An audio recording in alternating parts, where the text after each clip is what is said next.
Un contrat d'assurance décès est un contrat qui permet le versement d'un capital décès à des bénéficiaires désignés en cas de décès de l'assuré ou à l'assuré lui-même en cas de perte totale et irréversible d'autonomie selon les risques couverts par le contrat. En contrepartie du versement d'une prime régulière définie selon le capital garanti, l'âge et l'état de santé de l'assuré, l'assureur garantit le paiement d'un capital aux bénéficiaires désignés au contrat lors du décès de l'assuré ou à l'assuré en cas de perte totale et irréversible d'autonomie selon les dispositions contractuelles. À la différence d'un contrat d'assurance vie, le contrat d'assurance décès est un contrat non rachetable. Il ne s'agit pas de se constituer un capital par des versements, mais de garantir le versement d'un capital décès selon les dispositions prévues par le contrat. Les contrats d'assurance décès peuvent être souscrits soit pour une durée limitée, assurance temporaire décès, soit pour toute la vie, assurance vie entière, selon les dispositions contractuelles. Le contrat d'assurance décès permet d'assurer une certaine sécurité matérielle de la famille ou de ses proches par le versement du capital décès garanti. En résumé, un contrat d'assurance décès permet par exemple, et selon le montant du capital décès garanti le moment venu, de maintenir le niveau de vie de la famille pendant quelques temps, de préserver le patrimoine familial dans le cadre d'une stratégie patrimoniale, ne pas être contraint de la vendre par exemple pour régler les frais de succession, permettre aux enfants de poursuivre leur scolarité et leurs études normalement, et de transmettre à ses proches un capital sans frais de succession. Au dénouement du contrat, le capital qui est versé à l'assuré en cas de perte totale et irréversible d'autonomie ou celui versé aux bénéficiaires en cas de décès n'est pas soumis à l'impôt sur le revenu. Seules les primes versées peuvent être imposables sous certaines conditions détaillées ci-après. Primes versées avant 70 ans. Ces primes sont soumises aux dispositions légales de l'article 990I du Code général des impôts, CGI.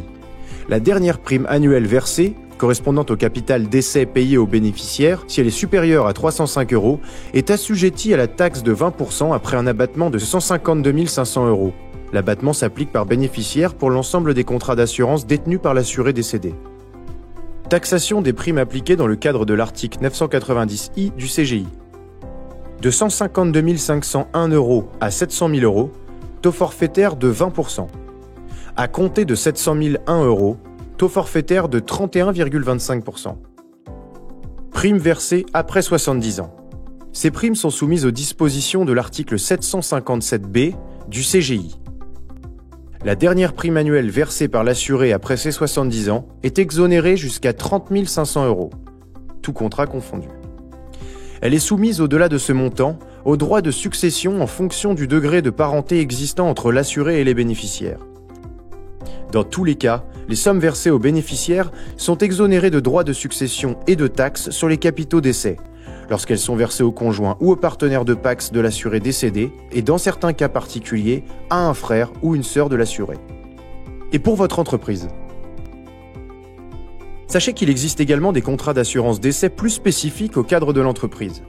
Les contrats d'assurance hommes-clés, par exemple, permettent sous certaines conditions d'assurer la pérennité de l'entreprise en cas de décès du ou des hommes-clés. Les contrats d'assurance en sursalaire vont permettre d'accorder un avantage social aux salariés en complément du salaire, un capital décès souscrit par l'entreprise, adhérente, en faveur des proches désignés par le salarié, bénéficiaire, en cas de décès du salarié, assuré, dans un cadre fiscal spécifique, déductibilité des cotisations pour l'entreprise. Enfin, les contrats de type couverture de prêt vont permettre le développement de l'entreprise par recours à l'emprunt en garantissant le prêteur contre le risque d'insolvabilité de l'entreprise en cas de décès du chef d'entreprise. Lorsqu'elles sont prises en charge par l'entreprise, les primes versées sur ces contrats peuvent, sous condition, être déductibles du résultat fiscal de l'entreprise. Ces contrats font également l'objet d'une fiscalité propre qui varie selon la nature du contrat d'assurance.